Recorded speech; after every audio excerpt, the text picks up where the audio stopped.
EV9 national news కు స్వాగతం. ముందుగా హెడ్లైన్స్.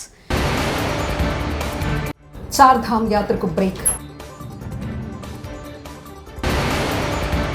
ప్రభుత్వాలు కొనసాగితే అభివృద్ధి జరుగుతుంది. సీఎం చంద్రబాబు. సీఎం రేవంత్ రెడ్డికి కేంద్ర మంత్రి కిషన్ రెడ్డి సవాల్. కేతిరెడ్డి పెద్దారెడ్డిని తాడిపత్రికి పంపుకుంటే ఎస్పీ కరణ్ వద్ద ధర్నా చేస్తాం. అనంత వెంకటరామరెడ్డి. భారీ వర్షాలతో ఉత్తరాఖండ్ అతలాకుతలమవుతుంది. ఈ వర్షాల కారణంగా పలు ప్రాంతాల్లో రహదారులపై భారీగా కొండచర్యలు విరిగిపడుతున్నాయి. ఈ నేపథ్యంలో ఉత్తరాఖండ్ ప్రభుత్వం కీలక నిర్ణయం తీసుకుంది. చార్ధామ్ యాత్రను తాత్కాలికంగా నిలిపివేసినట్లు ఆదివారం నాడు అధికారికంగా ప్రకటించింది. 24 గంటలు అంటే ఒక రోజు ఈ యాత్రను నిలిపివేయాలని నిర్ణయించినట్లు ప్రభుత్వం వివరించింది. వాతావరణ పరిస్థితులు ఏమాత్రం అనుకూలించకపోవడంతో ఈ నిర్ణయం తీసుకున్నట్లు స్పష్టం చేసింది. భారీగా కొండచర్యలు విరిగిపడడంతో రహదారులు వివిధ ప్రాంతాల్లో మూసుకుపోయాయని పేర్కొంది. వైకుంఠపాలి అభివృద్ధి వద్దని ప్రభుత్వాల కొనసాగింపు అనేది చాలా ముఖ్యమని, ప్రభుత్వాలు కొనసాగితే అభివృద్ధి జరుగుతుందని సీఎం చంద్రబాబు అన్నారు. సుస్థిర పాలన ఉంటే రాష్ట్రం అభివృద్ధి జరుగుతుందని, యూపీ కొన్నేళ్లుగా ఒకే ప్రభుత్వం ఉందని, ఒకప్పుడు యూపీ అంటే వెనుకబాటుతనం ఉండేదని, కానీ ఇప్పుడు పరిస్థితి మారిందన్నారు. ముఖ్యమంత్రి నారా చంద్రబాబు నాయుడు ఆదివారం టీడీపీ కేంద్ర కార్యాలయంలో సుపరిపాలనకు తొలి అడుగు పేరుతో అత్యవసర సమావేశం ఏర్పాటు చేశారు. ఈ సందర్భంగా కూటమి నేతలను ఉద్దేశించి ఆయన ప్రసంగించారు. 11 ఏళ్లుగా కేంద్రంలో ఎన్డీఏ ప్రభుత్వం ఉందని, అందుకే దేశం అభివృద్ధి చెందుతుందని అన్నారు. 2014-19 విభజన తర్వాత మీరు ఒక్కసారి చూస్తే ఆ రోజు చాలా అనుమానాలు కూడా ఉన్నాయి ప్రజల్లో. ఆ రోజు ప్రజలు ఆలోచించింది, ఆదాయం వచ్చే ప్రాంతాలు తెలంగాణకి వెళ్ళాయి, మనకు జీతాలు వస్తాయా, పింఛన్లు వస్తాయా, ఆదాయం ఎక్కడి నుంచి వస్తుందని చెప్పి బాధపడితే 5 సంవత్సరాలు ఎవ్వరికి ఇబ్బంది కలగకుండా అభివృద్ధిలో గాని సంక్షేమంలో గాని భారతదేశంలో నెంబర్ 1గా చేశాం. కానీ ఈ పరుగు పందెంలో మనం రాజకీయాలు మర్చిపోయాం. మనం చేసింది చెప్పలేకపోయాం. చాప కింద నీరుమారిగా మన మీద వ్యతిరేకత చెప్పి అబద్ధాలు చెప్పి వాళ్ళు గెలిచే పరిస్థితికి వచ్చారు. అందుకని నేను మిమ్మల్ని అందరినీ కోరేది, ఈ రోజు ఒక ప్రత్యేకమైన కార్యక్రమం ఇచ్చాం. ఫస్ట్ ఇయర్ ఇక్కడుండే అందరం కూడా ఈ 1 మంత్లో పార్టీ యంత్రాంగం ప్రజాప్రతినిధులు కలిసి ఎవ్రీ ఇంటికి వెళ్ళి ఎన్నికల ముందు ఏ హామీలు ఇచ్చాం, ఈరోజు ఏ హామీలు మనం నెరవేర్చామో చెప్పే బాధ్యత మనందరిపైన ఉంది. దాని మీద ఒక యాక్షన్ ప్లాన్ తయారు చేసుకోవడానికి ఆంధ్రప్రదేశ్ ప్రభుత్వ విద్యారంగంలో మార్పు మొదలైందని రాష్ట్ర విద్యా ఐటీ శాఖ మంత్రి నారా లోకేష్ వెల్లడించారు. విద్యా వ్యవస్థలో సమూల ప్రక్షాళన కోసం ఏడాది కాలంగా తాను చేపట్టిన సంస్కరణలు సత్ఫలితాలు ఇచ్చినందుకు ఆనందంగా ఉందన్నారు. నక్కపల్లి మండలం దేవవరంలో ఒకే రోజు 32 మంది విద్యార్థులు ప్రైవేట్ స్కూళ్ల నుంచి ప్రభుత్వ మోడల్ ప్రైమరీ పాఠశాలకు మారడం హర్షణీయం, సంతోషమని వ్యక్తం చేశారు. ఏపీ మోడల్ ఎడ్యుకేషన్ కోసం తాను చేస్తున్న కృషిలో భాగస్వాములుగా నిలుస్తున్న అధికారులు, ఉపాధ్యాయులు, విద్యార్థుల తల్లిదండ్రులను మనస్ఫూర్తిగా అభినందనలు తెలుపుతున్నట్లు మంత్రి నారా లోకేష్ తెలిపారు. తెలంగాణ రాష్ట్ర అభివృద్ధికి కేంద్రంలోని మోదీ ప్రభుత్వం ఏమాత్రం సహకరించలేదంటూ సీఎం రేవంత్ రెడ్డి చేసిన ఆరోపణలపై కేంద్ర మంత్రి సికింద్రాబాద్ ఎంపీ జి కిషన్ రెడ్డి కాస్త ఘాటుగా స్పందించారు. ఆదివారం హైదరాబాద్ లో విలేకరుల సమావేశంలో కేంద్ర మంత్రి కిషన్ రెడ్డి మాట్లాడుతూ అభివృద్ధి అంటే ఏమిటో ప్రధాని మోదీని తెలుసుకోమంటూ సీఎం రేవంత్ రెడ్డికి సూచించారు. అధ్యక్షుడు నరసింహరావు గారు, బివిఆర్ చౌదరి గారు, మీనా గారు, మురళీధర్ గారు, ప్రభాకర్ గారు, రాజ్యలక్ష్మి గారు, అదేవిధంగా మనకు ముఖ్య అతిథులుగా వచ్చినటువంటి గౌరవ పెద్దలు మాజీ పార్లమెంట్ సభ్యులు, బీజేపీ జాతీయ కార్యవర్గ సభ్యులు గరికపాటి మోహన్ రావు గారు, మన జిల్లా అధ్యక్షులు గౌతమ్ గారు, మాజీ అధ్యక్షులు, వర్తమాన అధ్యక్షులు దీపక్ గారు, మన యొక్క సికింద్రాబాద్ జిల్లా అధ్యక్షులు శ్యామ్ సుందర్ గౌడ్ గారు, ఎర్రగడ్డ డివిజన్ అధ్యక్షులు విజయ్ కుమార్ గారు, కిలారు మనోహర్ గారు, రామకృష్ణ గారు, శ్రీమతి ప్రసన్న గారు, ప్రేమ్ కుమార్ గారు, బంగారు ప్రశాంత్ గారు, శ్రీనివాస్ రెడ్డి గారు, సుప్రియ గౌడ్ గారు, రాజేష్ గారు, ఇంకా చాలా మంది ఉన్నారు. అందరికీ పేరు పేరున ఈ కార్యక్రమం సందర్భంగా నేను ధన్యవాదాలు తెలియజేస్తా ఉన్నాను. ప్రపంచంలో ఏ ప్రధానమంత్రి కూడా ఈ రకంగా మన్ కీ బాత్ పేరుతోటి రాజకీయాలకు అతీతంగా ప్రజల జీవన శైలిని ఉద్దేశించి, ప్రజల జీవన విధానం ఉద్దేశించి ఆదర్శమైనటువంటి కార్యక్రమాల గురించి, అభివృద్ధికి సంబంధించినటువంటి కార్యక్రమాల గురించి వారు ఈ దేశ ప్రజలకు సందేశం ఇచ్చే విధంగా, చైతన్యం చేసే విధంగా అద్భుతమైనటువంటి మన్ కీ బాత్ కార్యక్రమం 123వ ఎపిసోడ్ మనమందరం చూసాం. ఇప్పుడు విన్నాం. ఇప్పుడు ఏ ప్రధానమంత్రి ప్రపంచంలో ఈ రకమైనటువంటి కార్యక్రమం చేయరు. ఎన్నో సమస్యలున్నా, అది కరోనా అయినా లేక ఇతర. వైసీపీ మాజీ ఎమ్మెల్యే కేతిరెడ్డి పెద్దారెడ్డి అరెస్ట్ తాడిపత్రిలోని తన ఇంట్లో ఉండరాదంటూ బలవంతంగా అరెస్ట్ చేసి తీసుకెళ్లిన పోలీసులు. నా ఇంట్లో నేనుంటే తప్పేంటని ప్రశ్నించిన పెద్దిరెడ్డి పెద్దారెడ్డిని రహస్య ప్రాంతానికి తరలించిన పోలీసులు.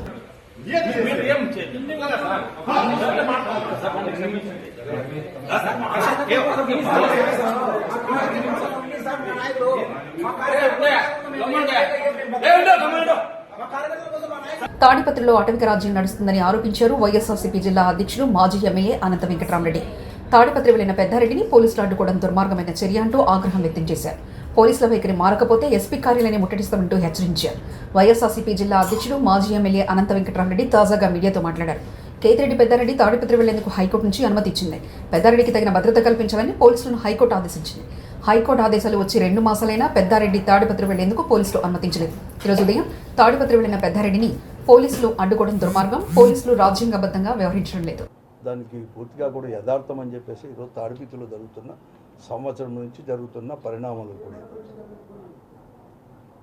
పెద్దారెడ్డి గారు ఎన్నికలైన తర్వాత దాదాపుగా కూడా ప్రయత్నాలు చేస్తుంటే అక్కడ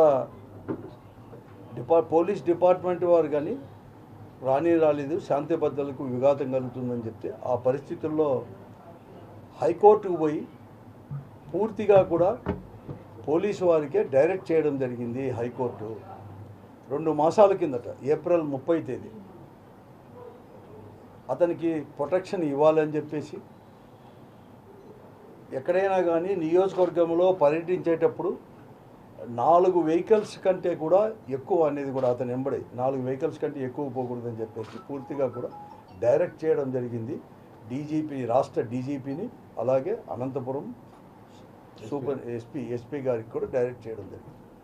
2 నెలల నుంచి కూడా పెద్దారెడ్డి గారు కానీ లేకపోతే పార్టీలో ఉండే సమన్వయకర్తలు అందరూ కూడా పోయి ఎస్పీ గారిని కలిసాం. ఇదిగో అదిగో అని చెప్తూనే 2 నెలలు కూడా అయినాడు.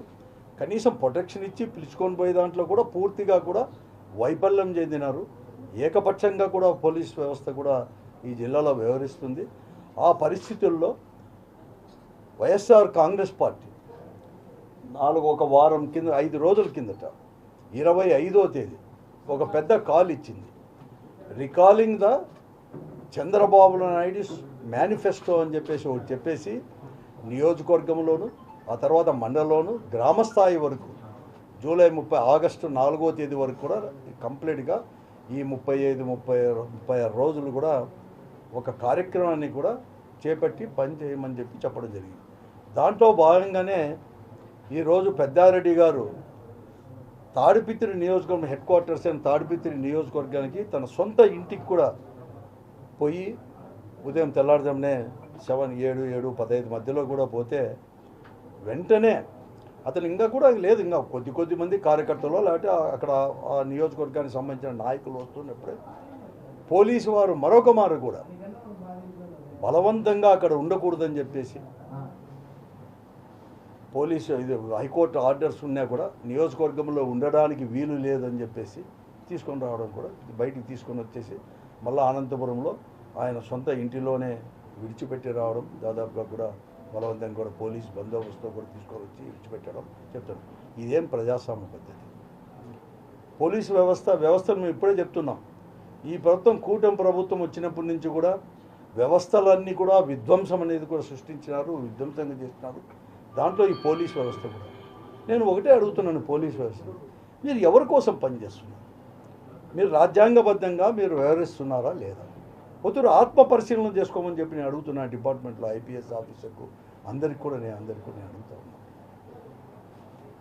అసలు మీరు మీ డ్యూటీ సక్రమంగా. వరంగల్ అర్బన్ కోఆపరేటివ్ బ్యాంకు 29వ వార్షిక మహాజన సమావేశం ఆదివారం కేఆర్ గార్డెన్ పోచమ్మ మైదానంలో చైర్మన్ ఎర్రబెల్లి ప్రదీప్రావు అధ్యక్షతన జరిగింది.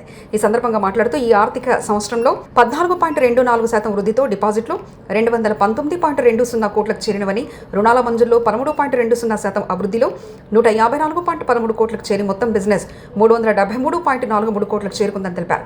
ఈ కార్యక్రమంలో బ్యాంక్ వైస్ చైర్మన్ తోట జగన్నాథం, డైరెక్టర్లు వేణుగోపాల ముందడ, కూరపాటి చంద్రమౌళి, తోటి సంతోష్ కుమార్, మహమ్మద్ గౌసుద్దీన్, ఒడితర పవన్ కుమార్, బొమ్మినేని పాపిరెడ్డి, పొన్న హరినాథ్, పోలేక రవికుమార్, బండారి భార్గవి, మందా స్వప్న, నామినేటెడ్ డైరెక్టర్లు ఆపరాజు రాజేంద్ర కుమార్, పుల్లేరు సుధాకర్, బ్యాంకు ముఖ్య కార్యనిర్వహణాధికారి M Satyanarayanarao, Warangal DCO Kodandaramulu, Hanumakonda DCO Sanjeev Reddy, AR Annamaneni Jaganmohan Rao, sales officer K Ravinder తదితరులు పాల్గొన్నారు.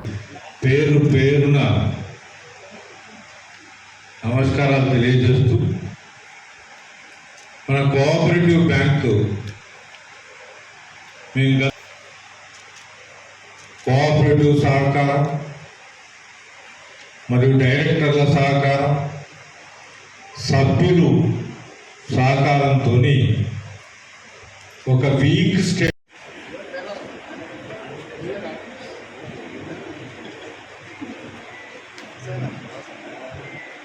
సభను నిర్వహించవలసిందిగా బ్యాంక్ చైర్మన్ గౌరవనీయులు ప్రదీప్ కుమారరావు గారిని కోరుచున్నాం.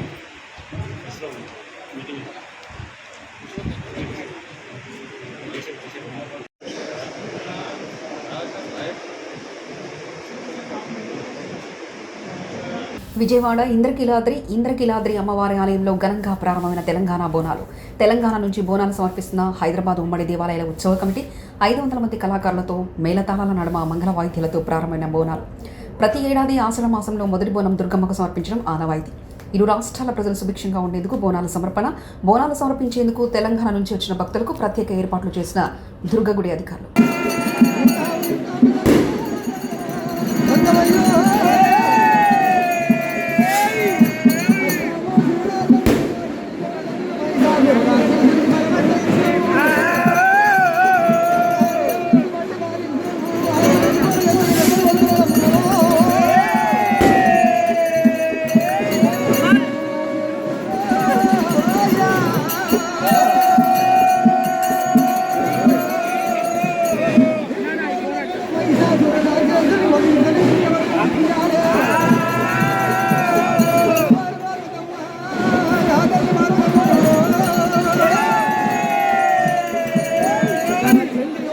వరంగల్ బీసీ రిజర్వేషన్కు చట్టబద్ధత కల్పించాకే స్థానిక సంస్థలకు ఎన్నికలు జరపాలని భారత రాష్ట్ర సమితి parliamentary party deputy leader Rajya Sabha సభ్యులు వద్దిరాజు రవిచంద్ర ప్రభుత్వాన్ని డిమాండ్ చేశారు.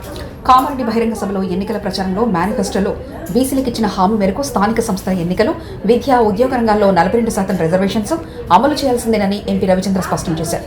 ఇందుకోసం బాధ్యత గల ప్రతిపక్షంగా తమ పార్టీ పోరాటం కొనసాగిస్తుందని, కాంగ్రెస్ పాలకులు నాయకత్వంలో మరింత ఒత్తిడి పెంచుతూనే ఉంటుందన్నారు. ఎంపీ వద్దిరాజు శాసనమండలిలో బీఆర్ఎస్ పక్ష నేత సిరికొండ మధుసూదనాచారి, సీనియర్ నాయకులు చిరుమల రాకేష్ పాల్గొన్నారు. కేశవరావు గారిని, చాలా మందిని పార్లమెంటు, ఇక్కడ శాసనసభ మండలి, శాసనసభ స్పీకర్ గా అనేక పదవులు ఇచ్చి శ్రీనివాస్ గౌడ్ గారు, పద్మారావు గౌడ్ గారు, శ్రీనివాస్ యాదవ్ గారు అనేక మంది బీసీలకు పదవులు ఇచ్చారు. ఇప్పుడు మీరున్న దాంట్లో 18 మంది మంత్రి పదవులు కేవలం ఇప్పుడు 3వ మంత్రి పదవి ఇచ్చారు. ఇంకా ఉన్నటువంటి 4 ఖచ్చితంగా మున్నూరు కాపు ఒక మంత్రి పదవి ఇవ్వాలి, యాదవ్ సోదరులకు ఇవ్వాలి, ముస్లిం సోదరులకు ఇవ్వాలి, లంబాడీ సోదరులకు ఇవ్వాలి. అనేక మంది ఇంకా అనేక కులాలు, దాదాపు బీసీ, ఎస్సీ, ఎస్టీ, ముస్లిం మైనార్టీ ఉన్నటువంటి వీటిలో బీసీలను మర్చిపోయారు, ముస్లింలను మర్చిపోయారు. వీళ్ళందరికీ కూడా ఇప్పుడు మంత్రి పదవుల్లో ఉన్నటువంటి కోటాను పూర్తి చేయాలని చెప్పేసి ఖచ్చితంగా బీసీల తరఫున, మా పార్టీ తరఫున మేము కొట్లాడడానికి సిద్ధంగా ఉన్నాం. ఇదే మా భావన. ఖచ్చితంగా దీన్ని అమలుపరచాలని చెప్పేసి 42% ఇప్పుడు బీసీలు అమలుపరచాలని, రిజర్వేషన్ అమలు పరిచిన తర్వాతనే స్థానిక సంస్థల ఎన్నికలకు పోవాలని చెప్పేసి మనస్ఫూర్తిగా కోరుకుంటున్నాం. చార్ధామ్ యాత్రకు బ్రేక్. ప్రభుత్వాలు కొనసాగితే అభివృద్ధి జరుగుతుంది. సీఎం చంద్రబాబు. సీఎం రేవంత్ రెడ్డికి కేంద్ర మంత్రి కిషన్ రెడ్డి సవాల్. కేతిరెడ్డి పెద్దారెడ్డిని తాడిపత్రికి పంపుకుంటే ఎస్పీ కరణ్ వద్ద ధర్నా చేస్తాం. అనంత వెంకటరామరెడ్డి. ఇవి బులెటిన్ విశేషాలు. చూస్తూనే ఉండండి EV9 నేషనల్ న్యూస్.